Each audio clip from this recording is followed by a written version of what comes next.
words of my mouth and the meditations of our hearts be acceptable in your sight, O Lord, our strength and our Redeemer.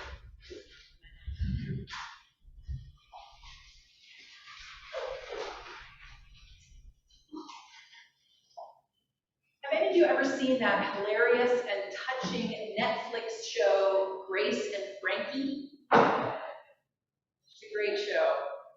The opening scene of the series sets the stage as two couples in their early 70s meet for dinner. The husbands have been business partners in a law firm for years, for decades, and over dinner the wives expect that their husbands will be announcing their retirements.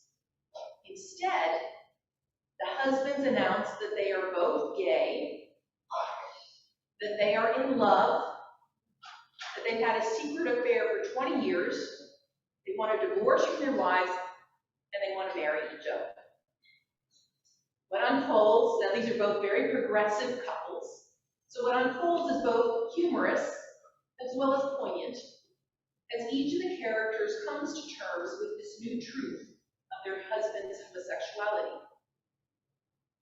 One of the shocked wives, again, this very progressive woman, played by Lily Tomlin, referring to the situation, explains, "I hosted that fundraiser." But finds in the moment that the support of the abstract and the truth of living it can be two different things. I had a similar experience 3 years ago with my then daughter, Emma, who used to be known as Emma. She had come out to us as bisexual the year before, but had admitted that it was a placeholder as she sorted some things out. Then 3 years ago, I picked her up from the bus station as she was coming home from school for spring break. We were driving home in the dark, the rain. She said, "I have an announcement." She said she'd come to realize that she was transgender and that she was, in fact, male, and wanted me to use male pronouns in reference to him, and that from now on his name was Jax. I sat in stunned silence for a few moments. I hadn't seen this coming, not really. And I thought to myself, in the manner of Lily Tomlin, I've marched in that parade. How many times have I advocated for LGBTQ rights or marched in pride parades, but now find myself speechless at my child's announcement that he is trans? When I did find my voice, I said the most important, true thing, which was, I love you and will always love you and support you in whatever it is you are. And then blurted out, but I was expecting you to come out as butch lesbian.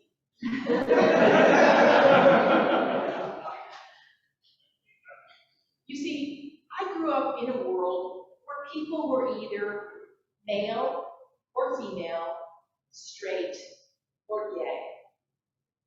There were these 4 little boxes, and people could fall into those boxes. I unconsciously didn't have a place for trans people in my little framework. So when Jax initially announced that he was bisexual, it just meant that he had fallen a little messily between 2 boxes, but that he would soon sort it out and clarify his true position. What I failed to realize was that my unconscious 4 boxes were much too small a framework for the fullness of God's diversity. While I had been relatively confident Jax was going to land in the lesbian box, that evening I was astonished to find him occupying an entirely different framework altogether. In those intervening years, I've learned a lot, but I'm still a novice in these matters. I've read books and spoken to people. And one big thing I've learned is that gender and sexuality are not necessarily connected, or at least not in the way that I had previously connected them. My new framework, which is also insufficient for the fullness of God's expression in humanity, may also be of some help to you. It asks 4 questions. What is your assigned gender at birth? What is your inner sense of your gender? What do you know yourself to be within your heart of hearts? What is your outer gender expression? How do you express your gender externally with your clothes or your body or your manner? In other words, you may feel female inside but wear male clothes, or feel male but wear female clothes, is your expression.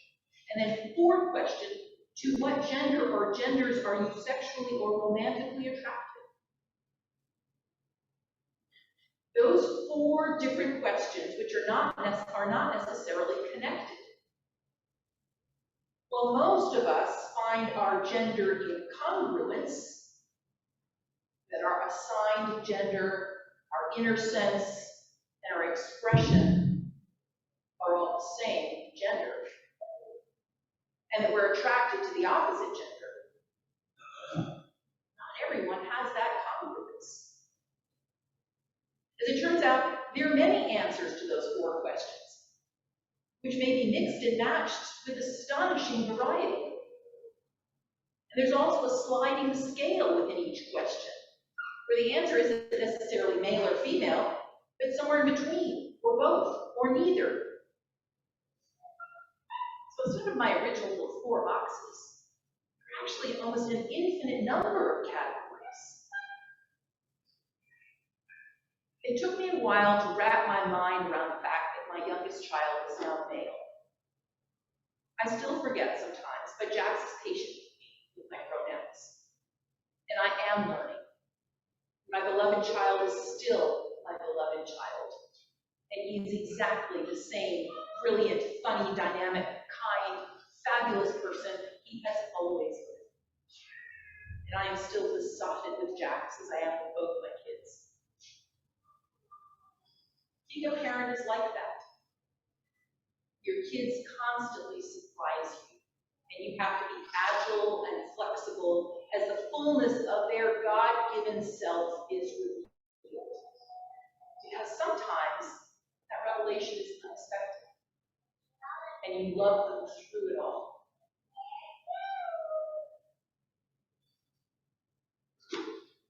So on this first Sunday of the program year, as the kids of Emmanuel are enjoying their first day back in church school or confirmation class or nursery care, I am reminded of 2 things. One, that as parents, we are charged with not only caring for the physical, intellectual, social, and psychological well-being of our children, but also of their spiritual well-being. I commend all of you parents who take that vow seriously from our baptismal service, which asks you, will you be responsible for seeing that the child you present is brought up in the Christian faith and life? And you respond, I will, with God's help. By bringing your children to church, you are living into that baptismal promise. And 2, as the mother of a trans young person, I am fearful for what the future holds for Jax. There are people who believe his identity is an abomination and seek his harm. This keeps me up at night,